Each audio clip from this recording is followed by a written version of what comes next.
저도 자신이 없어서 누군가한테 비난이라든가 질시를 못할 때가 많아요. 근데 그게 그 당시에는 굉장히 좋은데 나중에 보면 그게 곪고 썩더라고요. 그래서 어차피 교정해야 되는 부분은 빨리 얘기를 해주는 게 좋은데, 제가 우리 그 끝장 패키지 하시는 분들은 다 아시겠지만 상감요라는 순서로 부정적인 걸 말씀하시면 좋아요. 첫 번째 상은 구체적인 상황을 얘기해요. 이러한 일이 있었어. 내가 느끼는 구체적인 상황을 얘기하는 거예요. 그래서 내가 느끼는 상황과 당신이 느끼는 객관적인 상황이 맞아? 이렇게 오류를 점검하는 거죠. 두 번째는 감은 나의 감정을 얘기하는 거예요. 나 솔직히 서운해. 나 솔직히 되게 불안해. 나 솔직히 되게 섭섭해. 마지막에 요는 뭘까요? 요청을 하는 거야. 요구를 하는 거예요. 이렇게 해주면 안 될까? 내가 누군가에게 느끼는 어떤 부정적인 감정을 저 사람이 얘기하면 기분 나빠하지 않을까? 감정으로만 얘기하면 기분 나빠하거든요. 내가 느끼는 객관적인 상황, 그리고 나의 감정, 그 다음에 요청. 그래서 상감요로 말하면 훨씬 더 노이즈를 잠재우고 다른 사람과 소통을 할 수가 있어요.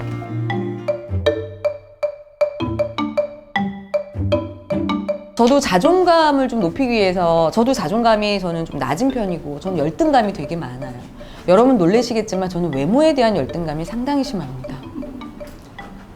그러니까 이 자존감이라는 건 자기가 이렇게 굉장히 존중받아 마땅하다는 사람인데, 그건 얼굴이 예쁘고 안 예쁘고를 떠나서 자기가 어떤 거에 열등감을 느끼면은 그 부분에 대한 자존감이 떨어질 수밖에 없는데, 제가 그 쌍둥이 엄마예요. 초등학교 1학년 쌍둥이 엄마인데 쌍둥이를 가졌을 때 몸무게가 93kg였어요.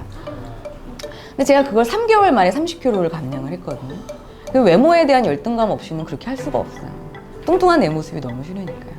아침마다 하는 게 사이클을 한 15분에서 20분 타요. 전속력으로. 근데 그걸 한 날하고 안 한 날하고 너무 차이가 많이 나요. 한 날은 좀 자존감이 올라가는 것 같고, 안 한 날은 역시 난 안 돼. 그것도 안 하냐? 막 이렇게 부정적인 셀프톡을 하는 경우가 있어서 좀 크고 작더라도 성공 체험하는 게 좋고요. 자기 자신한테 좀 칭찬을 많이 해주는 게 정말 중요한 것 같아요. 아이들이 밥을 한 끼를, 어린아이가 밥을 한 끼를 뚝딱 먹으면 우리 엄마들은 어떻게 해요? 밥 먹는 것만으로도 너는 어쩜 이렇게 밥을 잘 먹니? 맛있게 먹어줘서 고마워. 막 칭찬을 많이 하잖아요. 아이가 그냥 뭐 시험 보고 시험 잘 보면 어머 어쩜 넌 이렇게 잘하니? 그리고 예쁜 말 하면 너 어쩜 이렇게 예쁜 말을 하니? 어른이 돼서는 그렇게 해주는 사람이 있어요, 없어요? 없죠. 근데 어른도 사람이고, 어른도 칭찬받으면 기분 좋은데 이걸 누구한테 의지하지 마시고요. 내가 나한테 해주시면 돼요. 그러니까 오늘 여기 왔죠. 여기 얻어서 내가 만족할 만큼의 결과를 얻을 수도 있고 그렇지 않을 수도 있어요. 근데 여러분이 안 오지 않고 여기 온 것만으로도 여러분은 충분히 칭찬받아 마땅해요. 나 여기 왔어. 내가 생각했는데 나 여기 왔다. 그럼 이런 걸 자기는 칭찬해줘야지. 나 여기 왔는데 달라진 거 하나도 없네. 이렇게 생각하면 완전 기운 빠지는 거예요. 그래서 작은 것에 여러분 스스로에게 칭찬을 해줬으면 좋겠어요.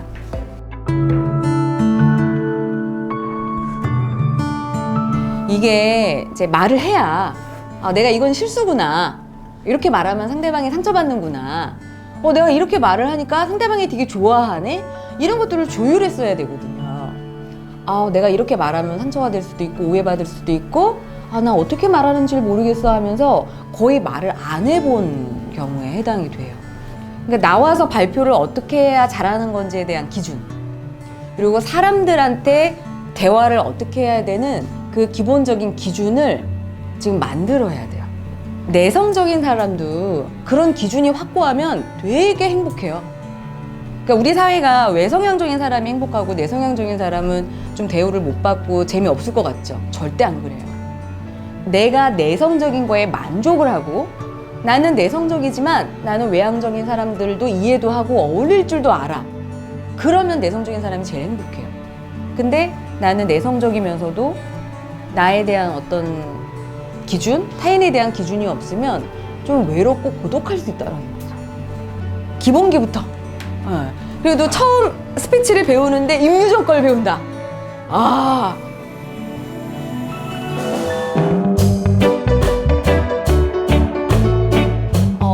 목표 불안을 없애는 만병통치약은 딱 하나가 있어요. 우왕청심환이 아니라 잘하고 싶지 않으면 안 떨려요. 그러니까 내가 친구랑 만나서 얘기하는 건 잘할 필요가 없으니까 안 떨리는 거예요. 떨린다라는 건 내가 잘하고 싶다라는 긍정적인 어떤 마음의 신호예요. 그래서 떨리면 나한테 칭찬해주면 돼요. 어머, 잘해주고 잘하고 싶구나. 근데 그럴 때 이런 셀프톡을 하는 거예요. 네가 잘하고 싶어서 떨린다는 거, 와, 넌 정말 너무 대단해. 잘하려고 노력하는 너의 마음, 정말 대단하다. 근데 생각해봐. 내용 준비했잖아. 그리고 청중? 앞에 변명 없잖아. 그리고 이 청중이 뭐 안녕서 뺨치게 말 잘하는 사람도 아니고 내가 봤을 때 말 못하는 사람이 거의 대부분이야. 그냥 하자. 그리고 못하든 잘하든 못하면 그것에서 내가 배울 게 있다 없다? 있다. 너무 욕심내지 말자. 내가 준비한 만큼만 하자. 이렇게 긍정적인 셀프톡을 하며 발표는 내려가요.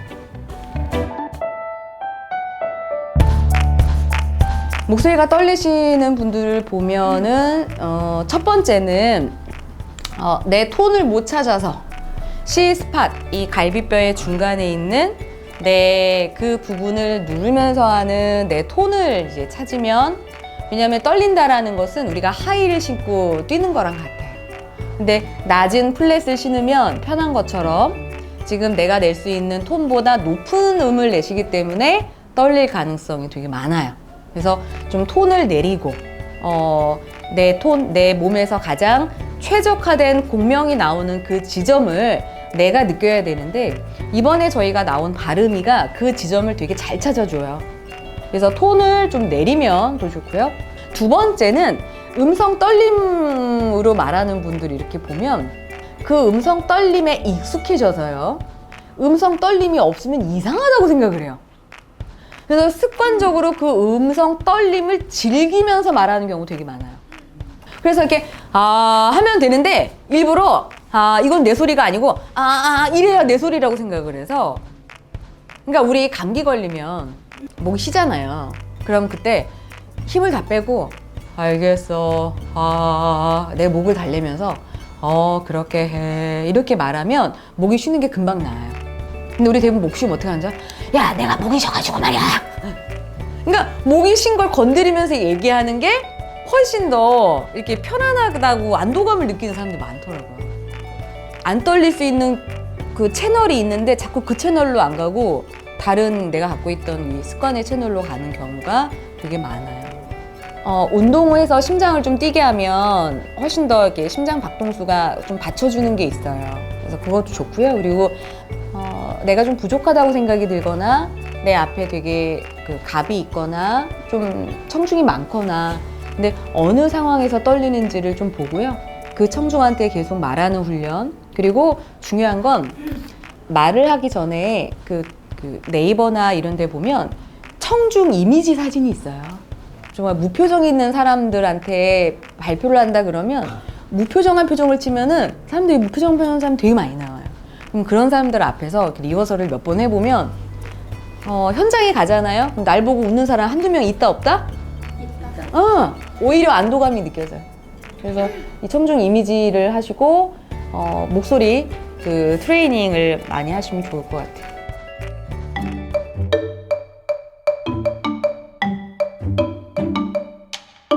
순발력이라는 거는 그만큼 내가 그 주제에 대해서 많이 알았을 때 이제 순발력이 나오는 거잖아요. 순발력이 있다라고 느껴지는 부분은 상대방으로 하여금 웃음을 나게 만들었을 때, 웃음이 나게 만들었을 때. 근데 웃음이 나게 만드는 것을 이게 유머집이나 넌센스 퀴즈는 좀 허망해요.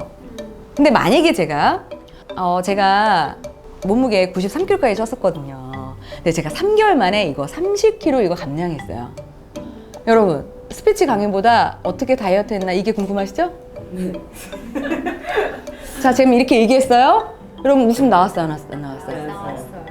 제가 오늘 강의 잘 참석하시면 제가 맨 마지막에 알려드리겠습니다. 자, 이렇게 하면 사람들이 웃는다고요. 이런 넉살스러운 멘트, 이게 순발력이 있다고 생각하겠죠? 근데 이런 넉살스러운 멘트는 어디서 나오는 줄 아세요? 여러분, 스피치 강의보다 다이어트 어떻게 했나가 궁금하시죠는 내 생각, 여러분 생각, 청중이 내가 이런 말을 했을 때 어떻게 생각하고 어떻게 느끼는지를 알아차리고 그거를 누구의 입으로 해준다? 그럼 그게 유머가 되고 순발력이 돼요. 말하는 나에 집중하는 게 아니라 누구에 집중하는 거예요? 청중. 청중이 네 말 들었을 때 어떤 생각을 할까? 제가 여러분의 생각을 읽고 그냥 했을 뿐이에요.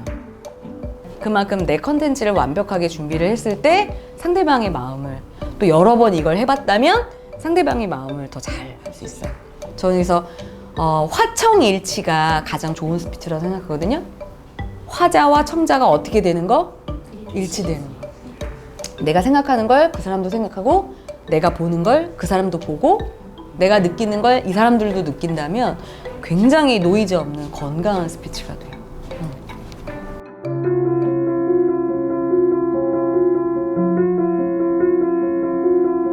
저는 저라는 사람을 되게 많이 고민하게 됐어요. 38부터. 그러니까 저는 되게 열정적인 사람이라고 하잖아요. 근데 제가 형제 중에 둘째거든요.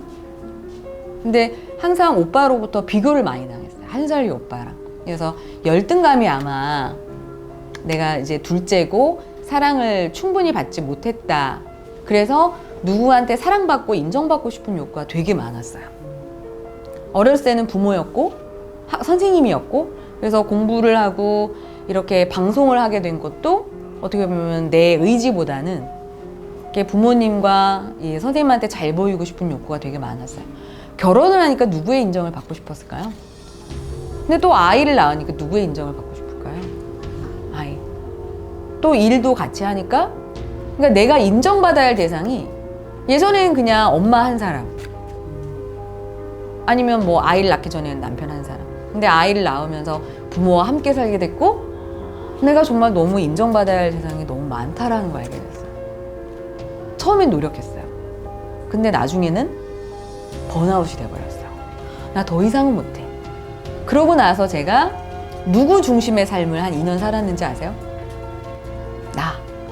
나는 이제 나를 무조건 우선으로 둘 거야. 근데 그러다 보니까 주변에 있는 사람들이 저를 되게 이상하다고 생각을 하겠죠. 왜냐면 이타적이었던 사람이 갑자기 이기적인 사람이 돼버린 거잖아요. 그래서 주변에 있는 사람들과도 트러블이 되게 많았어요.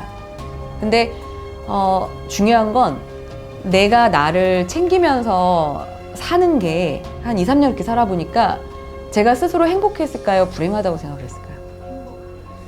저의 결론은 더 불행하다였어요.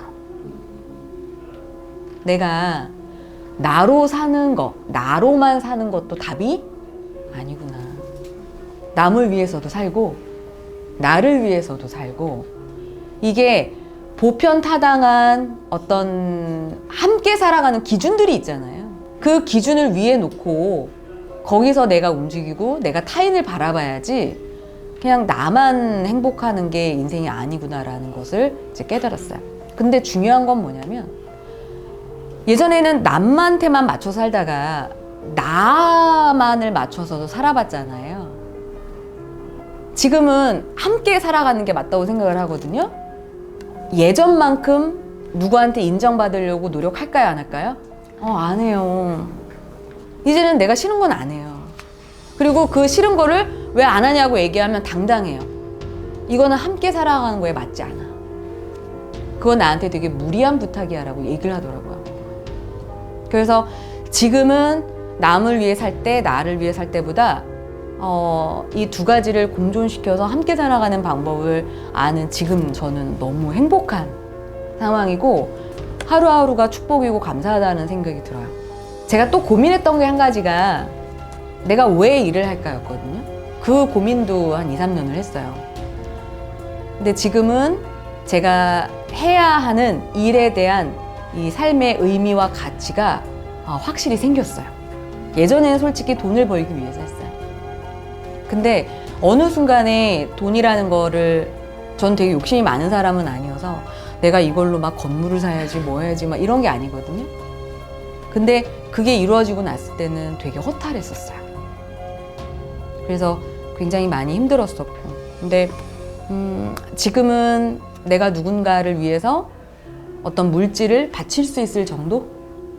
내가 바치고 싶을 때, 나누고 싶을 때 저는 그 정도에 너무 감사하고 그런 물질들을 같이 나누는 데 있어서 내 능력이 쓰여지는 게 맞다고 생각이 들어요. 그래서 지금은 일에 대한 확신, 내 인생에 대한 확신. 근데 사람은 루틴한 일상에 되게 삶의 안정감을 느낀대요. 뭔가 돌발 변수가 많아서, 그리고 그 돌발 변수가 내 힘으로 해결이 안 되는 거면 이제 무기력증에 빠지고, 그 무기력이 계속 반복되면 학습된 무기력으로 인해서 아주 작은 일, 내가 할 수 있는 일도 못 한다고 생각을 하거든요. 근데 지금의 저는 무엇을 어떻게 해야 되는지, 내 삶의 의미, 방향, 가치, 이런 거를 지난 2, 3년간 우울증을 겪으면서 지독히 나에 대해서 이렇게 고민했던 그 순간에 대한 어떤 답을 지금은 얻었어요. 그래서 지금은 되게 편안한 그런 생각이 됐죠. 그래서 저의 마인드, 좀 뭐 긍정적이지도 않고 열정적이지도 않지만 좀 항상 감사하는 마음. 예. 그래요.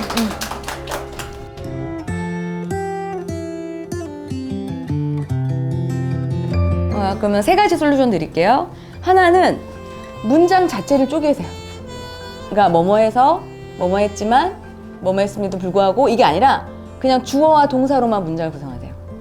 그러니까 나는 오늘 라운제나에 가서 임유정 원장의 스피치 강의를 들었는데 이 강의에서 스피치 스타일 진단지도 하고 Q&A도 하고 나중에 책도 보여줘서 너무 좋았어. 이게 아니라 그냥 나 오늘 라운제나에 갔어.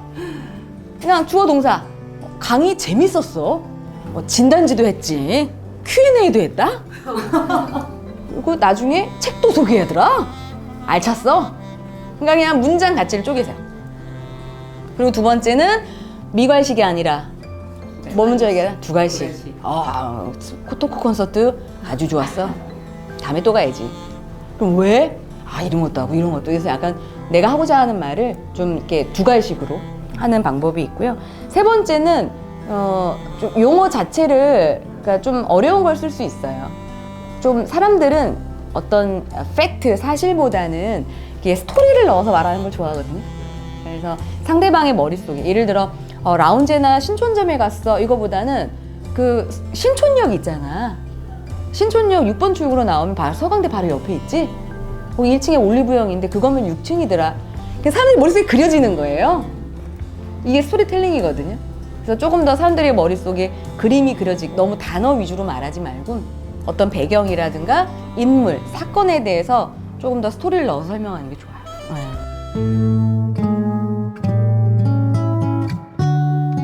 저는 이런 분들 보면 좀 안쓰러워요. 그러니까 이게 내 기준으로 보면 이 사람 진짜 나쁜 사람인가 봐, 이 사람 나를 무시하나, 이렇게 생각이 들지만 함께 살아가는 그 시선에서 보면 이 사람은 안쓰러운 사람이에요. 자기 주장이 많다라는 건 그만큼 자기 말을 너무 들어주는 상황, 오냐오냐 하는 상황, 아니면 자기 말을 너무 누가 안 들어주니까 자꾸 자기 주장을 요구하는 거고, 이 사람이 여러 가지를 경험하고 여러 가지 지식이 있으면 자기 주장을 그렇게 내세울까요?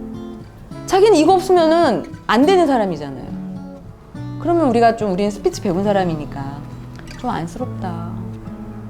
저거 말고도 다른 대안이 있는데, 저거 말고도 다른 거 열어놔야 서로 소통할 수 있을 텐데. 안쓰러운 관점으로 보시면 오히려 에이, 그럴 경우는 이렇게 하면 돼. 에이, 그렇게 세게 말하면은 내 마음이 좀 불편하지. 이렇게 하면 녹슬스럽게 얘기하는